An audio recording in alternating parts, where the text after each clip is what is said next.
Hi everybody and welcome back to the channel. Before we jump in, you're probably going to notice some things are a little different today. We're trying out a new voice, new background video, kind of a new format overall. We're always looking to make the content better for you guys, so I'd really appreciate it if you let me know what you think. Drop a comment, tell me if you like it, tell me if you hate it, whatever. Just be honest. Your feedback genuinely helps us figure out what works. Okay, with that out of the way, this video is a one-story video where we've got an absolutely wild post from the subreddit Nuclear Revenge with 3 updates. Full story, start to finish, complete with closure. If you want to skip between parts, timestamps are right below. Now let's get started. This post is from the subreddit Nuclear Revenge, and it's by a user we'll call Nate. Posted to r/nuclear revenge. My wife secretly opened credit cards in my name and ran up $47,000 in debt to fund her ex-boyfriend's business, while sleeping with him behind my back. When I found out and filed for divorce, she told everyone I was financially abusive. In court, her own bank records and texts exposed everything.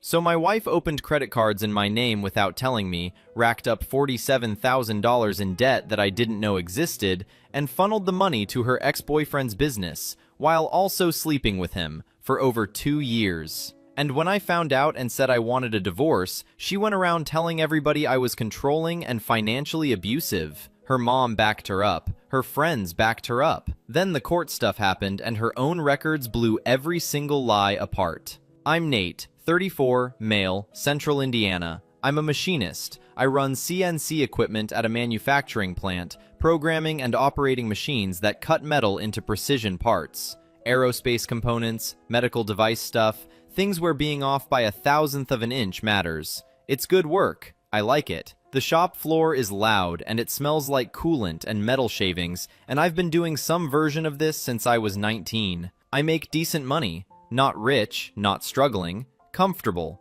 The kind of income where you can pay your bills, save a little, and not panic when the car needs brakes. I've always been careful with money. Not cheap. I'll spend on stuff that matters, but I track where everything goes. Had a budget spreadsheet since I was 22. My buddy Tommy thinks that's weird. I think being broke is weirder. Met Brooke when I was 27. She was 25, receptionist at a dental office. Cute, funny, laughed at my dumb jokes, which honestly is the fastest way to get me. We met at a friend's cookout and I asked for her number before the burgers were done. Everything moved fast after that. Dating, moved in together, engaged by year 2, married at 29. Looking back, maybe too fast, but when you think you found the right one, you don't really question the speed. Brooke seemed great at first. Warm, easy to be around, acted like she respected how I handled money. She'd say stuff like, "I love that you're so responsible," and "It's nice being with someone who has his stuff together." I took those as compliments. They were actually recon. She was mapping out what I had so she could figure out how to access it. I just didn't know that yet. About 2 years in, we bought a house. Fixer-upper in a decent neighborhood, 3 bedrooms, big yard, detached garage. The kind of place that looks rough, but has good bones if you know what you're looking at. I knew. Paid $142,000, below market because it needed everything. I did all the work myself. Kitchen cabinets, bathroom tile, replaced the electrical panel, redid plumbing under both sinks, refinished hardwood floors on my hands and knees over 2 weekends, built a deck off the back, turned the garage into a workshop. Brooke's contribution was picking paint colors, gray, for every single room. She did hang a shelf in the bathroom once. It fell down after a week, but credit where it's due. After renovations, the house appraised at $238,000, almost $100,000 in equity from my own labor over about 14 months. I was proud of that. A house I bought beat up and made into something real with my hands. Our finances were a joint account for household stuff, mortgage, utilities, groceries, and personal accounts for our own spending. I covered about 70% of bills. Brooke got 30%. She never complained. I never questioned it. What I didn't know was what was happening on the side. Need to explain this because it's the center of everything. Before me, Brooke dated a guy named Trent. Together about 3 years, broke up maybe a year before she and I met. She told me it was mutual, grown apart, no hard feelings. I didn't think anything of it. Everybody's got exes. What I didn't know was that Brooke never actually stopped talking to Trent through our whole relationship, through the engagement, through the wedding, through every day of our marriage. Trent had a gym, not a big chain, one of those smaller boutique fitness places in a strip mall. Personal training, small group classes. The concept was fine, but the execution was bad. Wrong location, too much overhead, not enough customers. Bleeding money since it opened. Trent was the kind of guy who was real good at talking and real bad at planning. Charismatic, confident, always about to make it. I met him once at some group thing early on. Firm handshake, big smile, talked about his gym like it was about to take over the world. I thought he was one of those dudes who's perpetually on the edge of something big that never shows up. Didn't think about him again for years, except he never left. About 10 months ago, I went to a dealership to look at trading in my truck. Nothing fancy, just wanted something newer with lower miles. The sales guy ran my credit and came back with this face. So, your score came back at 521. I laughed. Actually laughed. Because that was impossible. Mid-700s for years. Paid everything on time, no debt except the mortgage. He showed me the screen.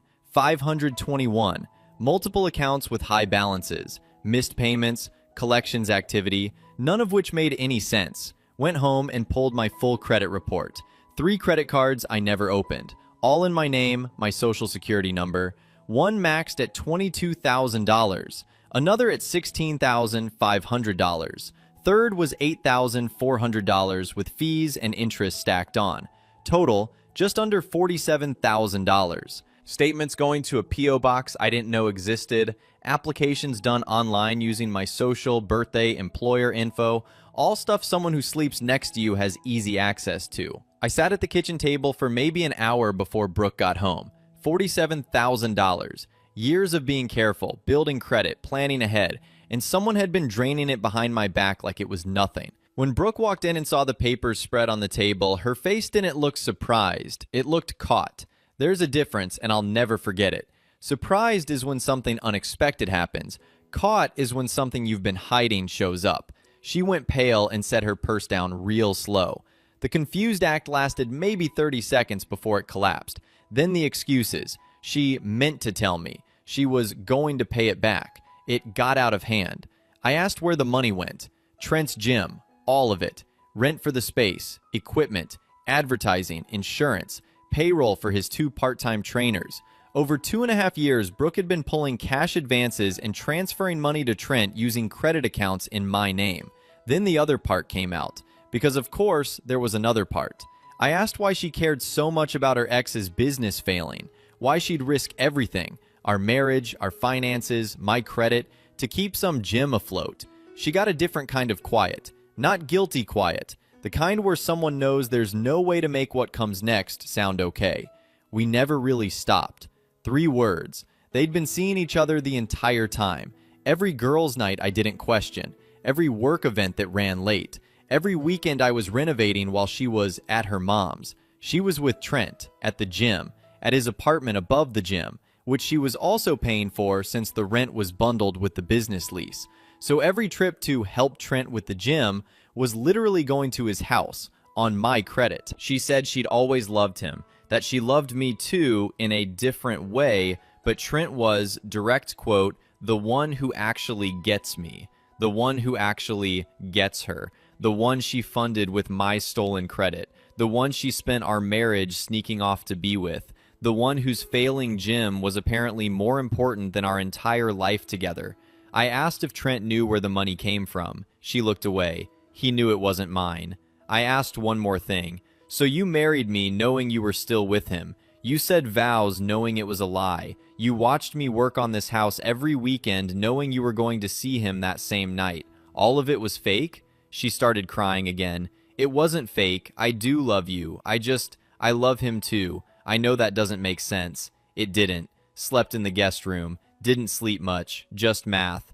$47,000 at credit card rates. Wrecked credit. What it meant for the house. What it meant for everything I'd built. And somewhere between the numbers and the ceiling fan spinning, the fact that I'd been married to a stranger for 6 years. Brooke told her mom Diane within 48 hours. Not the real version though. Diane called me 3 days later. Not to apologize, to attack. Brooke told me you're threatening to leave over a financial disagreement. After everything she's done for you. Financial disagreement. That's what identity theft and a 2-year affair is now. Then Brooke's friends hit social media. Vague posts about toxic men who use money to control their partners. One of them wrote a whole thing about financial abuse without naming me directly, but everybody in our circle knew. The DMs started. Mutual friends going cold. People I'd known for years suddenly looking at me different because they only had one version of the story, and that version was a lie. Nobody knew about Trent, nobody knew about the affair or the credit cards. All they knew was what Brooke told them, that I was rigid about money and punishing her for trying to help someone she cared about. She left out the part where the someone was her ex-boyfriend she'd been sleeping with for the entire duration of our marriage. One person saw through it, Brooke's stepdad, Glenn. Quiet guy with a pension who'd married Diane and gotten steamrolled on every decision since. Him and I used to sit in the corner at family stuff and talk about fishing while Diane held court in the kitchen. He seemed tired all the time. I understand why now. Glenn called me about a week after everything went public. His voice was quiet, almost shaky. Nate, I don't know all the details, but I know my stepdaughter and I know Diane. Something about this story doesn't add up. I just want you to know I'm not against you here. That call was the only honest thing anybody in that family said to me that week. The only person who seems to actually feel bad about what was happening. I think about Glenn sometimes. Hope he's doing okay. He deserved better than all of this too. Edit. Yes, I filed a police report for identity theft the day after. More on that later. Edit 2. Glenn's good people. Got caught in the same mess from a different angle. His wife stole his identity, ran up $47,000 for her ex-boyfriend's gym while sleeping with the guy for the entire marriage. And then her whole circle called Nate the abusive one. But Nate wasn't done. He was just getting organized. Let's keep going. Update 1, posted 3 weeks later. Update time. Most of this has gone in my favor, which I'm still getting used to. Quick recap.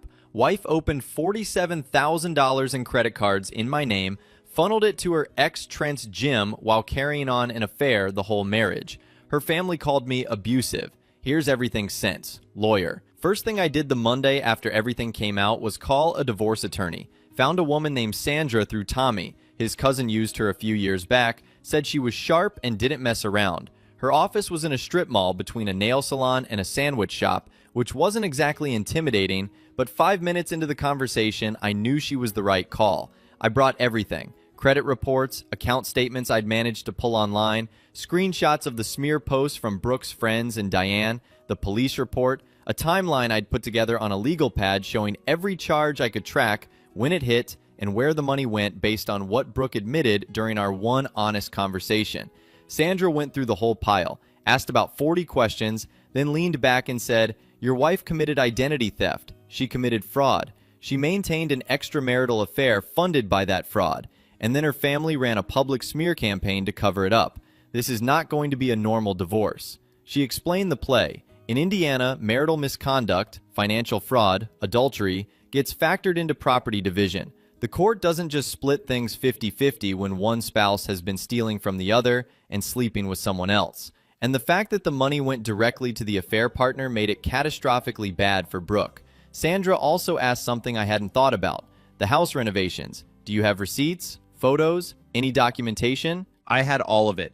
Every Home Depot receipt and lumberyard invoice, before and after photos I'd taken for my own records because I'm the kind of guy who photographs bathroom tile work, timestamps on everything. Sandra smiled when I handed her the folder. This is why I love clients who keep records. The plan was straightforward. File for divorce, cite the fraud and adultery, request full house ownership based on equity I'd built through labor, use the identity theft documentation to offset any claims Brooke might make. Sandra said Brooke's smartest move would be to settle quietly and avoid criminal exposure. If she pushed it to trial, the fraud and the affair would be on the record permanently and could lead to actual charges. She got served on a Thursday. Wait, might have been Wednesday actually. Doesn't matter. She called me 11 times that afternoon. Didn't pick up. She left 3 voicemails I saved and forwarded to Sandra. First one was crying. "I can't believe you're doing this to us. Every marriage has problems." Second was angry. "You're throwing away 6 years over money? That's pathetic, Nate." third was cold. Something had shifted. Fine. If this is what you want, don't think for a second you're getting this house. My name is on this house. You'll hear from my lawyer. Her name was on the house, true, but helped pay for this house was doing a lot of heavy lifting. She'd covered about 30% of the mortgage and 0% of the renovation work that nearly doubled the value. She hired a guy named Craig within the week, somebody Diane's lawyer friend recommended. Based on how things went later, I'm guessing Craig didn't get the full picture before he took the case. Sandra requested Brooke's financial records. What came back was worse than expected. Brooke had a hidden bank account at a different bank. She'd been using it as a pass-through, money in from the fraudulent cards, out to Trent via Venmo, Zelle, and checks to his gym LLC. Over $34,000 went directly to the gym. Rent, equipment, including a $6,200 cable machine system, advertising, insurance, payroll for his 2 trainers. She was literally paying his employees. About $9,000 more went to Trent personally. Transfers labeled rent help, car payment. She was subsidizing his entire life with my stolen credit. But the texts were the real prize. Sandra subpoenaed messages between Brooke and Trent, and the whole scheme was just right there. Trent: babe, can you cover the equipment lease this month? I'm short again. Brooke: done. Put it on the new card. Higher limit this time. We just need to make sure N doesn't check his credit for a while. And the one that made Sandra literally say wow out loud: Trent, you're literally the only thing keeping this gym alive. When it takes off, I'm paying back every cent, and then we can figure out us for real. She wasn't just funding his gym, she was buying a future with him, using my money. And Trent knew exactly where it came from. He knew, and he kept asking for more. There were also texts about the affair, times, locations. Trent lived above the gym, which Brooke was paying for, so every visit to help with the gym was literally going to his apartment, on my dime, for years. While Sandra was building the case, I was dealing with the fallout on the credit side, filed disputes with all 3 bureaus, provided the police report and identity theft docs. It's a slow process. You don't just call somebody and get your score fixed overnight. Each bureau has its own timeline and its own bureaucratic nonsense. I was looking at months. Tommy helped me set up credit monitoring and freeze my reports so nothing new could get opened. Should have done that years ago, honestly, but you don't think about identity theft protection when the threat is sleeping in your bed. The mortgage was fine since that was in both our names from before and I'd never missed a payment. But the shadow of $47,000 in collections was following me around everywhere. Couldn't get decent rates on anything. My financial identity was trashed, and I was the one doing cleanup on a mess I didn't create. About a month after I filed, Brooke moved to her mom Diane's house, which tracked. That's where all my money had been going through Diane's daughter, might as well live there too.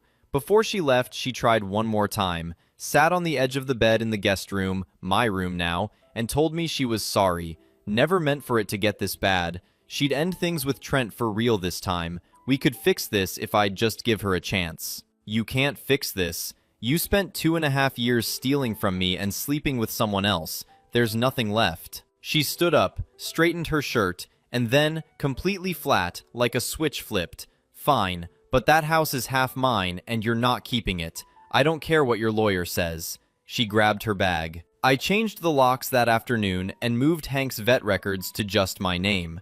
Hank's a 4-year-old mutt who sleeps on my feet and has never once committed identity theft. He stays. Edit. Police report is active. Sandra and I are holding off on criminal charges as leverage. If Brooke settles, it stays quiet. If she fights, it escalates. She knows. Edit 2. Hank is fine. He doesn't know what's happening, and that's probably for the best. She was paying for his apartment, his gym, his employees, his car, and their affair, all with Nate's stolen credit. And Trent texted, "Make sure N doesn't check his credit." That line alone. Anyway, divorce went to court, and this is where Brooke found out that threatening to take the house was not the play she thought it was. Update 2, posted 6 weeks later. Back again. Divorce is done. I've got thoughts. And a house. And a dog. Let me walk through how it all went down. For newcomers, wife opened $47,000 in credit cards in my name, funneled it to her ex-boyfriend Trent's gym while having an affair the entire marriage. I found out when my credit got torched. filed for divorce. Her family called me abusive. Discovery revealed the whole operation in their own texts. Now here's the courtroom part. Sandra suggested we try mediation first. Give Brooke's side a chance to be reasonable. Save everyone time and money. Both sides showed up. Mediator was a calm older guy who'd clearly done 1,000 of these. Sandra laid out our position. Identity theft, police report, hidden account, the texts, the affair, renovation receipts showing I'd added about $96,000 in value through my own labor. Asked for full house ownership, no alimony. Brooke assumes the $47,000. Craig, Brooke's lawyer, countered with fantasy. 50% equity, 2 years spousal support, and I eat the debt because it was incurred during the marriage. He also claimed my renovations were marital contributions Brooke deserved half of. Sandra asked Craig if he'd actually read the discovery documents. The mediator was direct. If this goes before a judge, the identity theft, the affair, and those texts are going to make this extremely one-sided. I'd strongly encourage the respondent's counsel to advise his client. Craig took Brooke to a side room. 20 minutes. Voice through the wall getting louder. He came back looking like a man who'd been yelled at for giving honest advice. My client wants to proceed to a hearing. Sandra barely shook her head. Not worried, just, okay, the hard way then. 2 weeks later, family court. Different vibe than mediation. Judge was a guy in his 60s, very still, very quiet, the kind who watches more than he talks and remembers everything. When he reviewed the case file before we started, I caught him pausing on something and looking up at Brooke's side of the room. Not a great sign for them. Craig went first. Tried to paint Brooke as a contributing partner who'd helped build a household and was now being punished for decisions made under emotional distress. He talked about her mortgage payments, called the home a shared marital asset, avoided mentioning the fraud and the affair for as long as he could. Then Sandra went. She was clean and organized about it. Started with the credit cards, walked the judge through every account, the applications filed with my info without my knowledge, the P.O. box set up to catch the statements, the hidden bank account and the transfer records showing money flowing straight to Trent and his gym. Then she showed the texts, up on a screen. Babe, can you cover the equipment lease? I'm short again. Done. Put it on the new card. We just need to make sure N doesn't check his credit. You're literally the only thing keeping this gym alive. Judge read each one, slowly, then looked at Brooke. Sandra moved to the affair, showed the messages documenting meetups, times, locations, the fact that Trent lived above the gym whose rent Brooke was paying, meaning every helping with the gym trip was a visit to his apartment. Then the house. Purchase price. Over $28,000 in renovation materials. Before and after photos with timestamps. Current appraisal. She explained all labor was mine. Brooke contributed about 30% of the mortgage and nothing else. Then the police report. Filed and active. Your Honor, Sandra said, the respondent didn't just fail to contribute equally, she committed identity fraud. She stole his financial identity. She opened accounts in his name. She hid the debt. She funneled the proceeds to her affair partner's business and personal expenses. And when my client discovered it, rather than taking responsibility, her family launched a campaign to paint him as abusive. The evidence tells a very different story. Craig argued the debt was marital, regardless of consent. The judge asked directly, "Are you arguing that debt incurred through identity theft to fund an extramarital affair should be treated the same as debt both spouses agreed to?" Craig said, "Complicated." The judge said it wasn't. This was the part. Craig asked some setup questions about her contributions, mortgage payments, household chores, emotional support during stressful work periods. Then Sandra cross-examined. "Mrs. Holloway, did you open credit card accounts in your husband's name without his knowledge?" Long pause. Yes, but I intended to pay them back. In 2.5 years, how much of the $47,000 did you pay back? Longer pause. None, but I was working on a plan. A plan you never told your husband about. I was going to tell him when I had it figured out. Mrs. Holloway, I'm going to show you a text you sent to Trent. Higher limit this time. We just need to make sure N doesn't check his credit for a while. Does that sound like someone planning to come clean? Brooke stared at the screen for a good 10 seconds, started crying. The judge didn't react. Sandra continued. Where did the money go? To help Trent's business. The gym was struggling. Trent, your ex-boyfriend. the man you were having a relationship with during your entire marriage. Craig objected. Sandra moved on, but the judge had heard it. The gym has since closed, correct? Yes. So $47,000 in debt from identity theft went to a business that no longer exists, run by the man you were having an affair with. Brooke didn't answer, just cried. Craig didn't object this time. Sandra asked about the smear campaign, Brooke's friends calling Nate financially abusive on social media while she was the one committing fraud. Craig objected. Sustained. Already in the room, though. Judge took about a week. When the decision came, Sandra called and I could hear her smiling through the phone. House was mine. Full ownership. The judge ruled the fraudulent debt was dissipation of marital assets. Brooke was ordered to assume the entire $47,000. No share of the house equity. No spousal support. He noted in his ruling that the identity theft, hidden accounts, the affair, and the coordinated concealment demonstrated a pattern of deliberate financial deception and marital betrayal. He also wrote, and Sandra read this to me twice because she loved it, the court finds it particularly notable that, rather than acknowledging the serious harm caused to the petitioner, the respondent and her family launched a campaign to portray him as the wrongdoer. This further erodes the respondent's credibility. Brooke walked out with $47,000 in debt, no house, no support, and the knowledge that if I pushed the criminal case, she could be looking at actual charges. Edit. Didn't push criminal charges. Sandra and I talked about it. Divorce result was enough. I just wanted my life back. $47,000 in debt, no house, no alimony, and the judge called out the smear campaign in his written ruling. But there's one more update, the fallout. Let's finish this. Final update, posted 4 weeks after divorce. Last one, Reddit.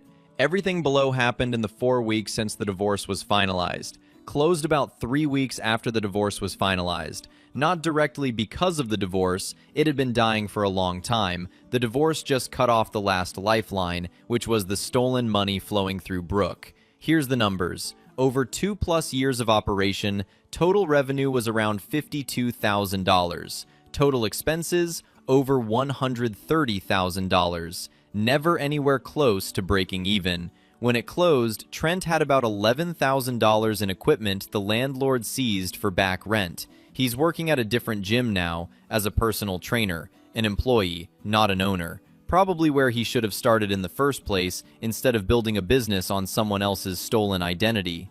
Sandra mentioned that Trent's been telling people the gym failed because of the economy, and that he was a victim of the divorce situation. My guy, you were the affair partner receiving stolen funds for 2.5 years. You're not a victim of anything except your own choices. But sure, the economy. Okay, Trent. He texted me about 10 days after the gym closed. Number I didn't recognize. Hey Nate, I know this is weird, but I wanted to say I'm sorry about everything. I was part of something I shouldn't have been. I hope you're doing well. I sat with it for a day, then wrote back, you knew the money was stolen and took it for 2.5 years. A text doesn't cover that. He didn't respond. I blocked the number. Still think about that text sometimes, though. Whether he actually meant it or whether he was just getting ahead of potential criminal exposure, probably never know. Doesn't really matter at this point. Called me about a week after the ruling. Brooke's meltdown at Diane's had revealed enough for Glenn to piece together the full picture. Turns out Diane had known about the credit cards the whole time, even helped Brooke set up the P.O. box. She'd been telling Glenn I was just controlling about money, while she was actively helping her daughter steal from me. Glenn's voice was flat when he told me. That kind of calm that comes after someone's processed all the anger and landed on just being done. I confronted Diane last night. She tried to deny everything. When that stopped working, she called me ungrateful for everything she'd done for this family. He laughed a little. Ungrateful. That's the word she used. Week later, Glenn moved out, took his fishing gear, his clothes, and his dog, left everything else, filed for separation. Diane's telling people he abandoned her during a crisis. Same playbook they ran on me. Runs in the family, I guess. A couple of the mutual friends who'd gone cold on me during the smear campaign reached out to apologize after the ruling. Turns out when a judge writes deliberate financial deception and marital betrayal in an official document, people start looking at the situation a little differently. I accepted some of those apologies. Others I just let go. Not worth the energy. Back at Diane's. No job. She quit the dental office about a month before the divorce was finalized, which Sandra called one of the dumbest moves she'd ever seen because it made the no alimony argument even easier. $47,000 in debt, no income, living with her mom, whose own marriage is now falling apart because of the same lies. The social media smear posts came down after the ruling. Probably on Craig's advice, way too late to matter. The friend who wrote the whole financial abuse thing quietly deleted it without apologizing. She texted me once about 2 weeks after it was all done, "I hope you're happy." I didn't respond. Not to be cold, there was just nothing left to say. What would I even write back? What would be the point? House is mine. Clean title. No liens, no strings. Workshop in the garage finally set up the way I always wanted. Hung the pegboard for my tools last weekend. Looks good. I spend time out there most evenings now, just tinkering with stuff. It's quiet and it's mine, and nobody's using it to fund somebody else's dreams behind my back. Credit score at 614, up from 521. Still got a ways to go, but disputes are resolving one by one, and the identity theft flag on my file is helping. Sandra says it should be back in the 700s within a year if everything processes normally. I'll get there. Got promoted about 3 weeks ago, lead machinist. Boss said he'd been watching how I handled the last few months, came to work every day, didn't let the personal stuff bleed in, kept my numbers up, and wanted someone with that consistency running second shift. I told him consistency was kind of my whole thing. He laughed. I think he thought I was joking. And there's someone, Jess, nurse at the hospital across town. Met at the gym about 6 weeks ago. She was trying to adjust the cable machine, and I showed her how the pin worked without being weird about it. She's funny, direct. On our first real date, I gave her the short version, and she goes, "So you can fix a house, you keep financial records, and you have a dog? What's the catch?" I said my credit score was still in recovery. She laughed and said she could live with that. Taking it slow, not in a rush. Learned that lesson already. Tommy came over last weekend and helped me stain the deck I built. We sat out there after with Hank lying between our chairs, cold ones in hand, just watching the yard do nothing. And Tommy goes, "You know what the best part of all this is? You didn't do anything dramatic. You didn't make a scene. You just showed up with paperwork." He's right. Didn't yell, didn't go on social media, didn't threaten anybody, just kept records, hired a good lawyer, and let the evidence do the work. Oh, one thing that still bugs me. When Brooke moved out, she took this small toolbox from the garage. Not expensive, just a basic red metal box with screwdrivers and a tape measure. Maybe 20 bucks. But it was the first toolbox I ever bought.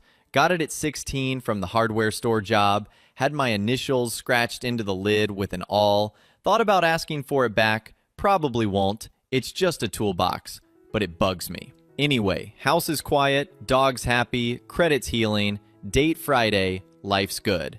Edit, Jess update. Second date went great. She fixed a weird noise my dishwasher was making without being asked. Said it was a pump issue. I think I'm in trouble. Edit 2. Hank is asleep on the couch with his tongue out. Dogs don't overthink stuff, and honestly, we could all learn from that. And that's where this one ends. Nate didn't blow up, didn't go scorched earth online, didn't even push the criminal charges, just kept records, hired a good lawyer, and let the evidence talk. Every lie fell apart under their own texts and bank statements. They did it to themselves. If you enjoyed today's story, give the video a like and subscribe if you haven't. Thank you all for watching. I'll see you in the next one. Peace. Peace. Peace. Peace.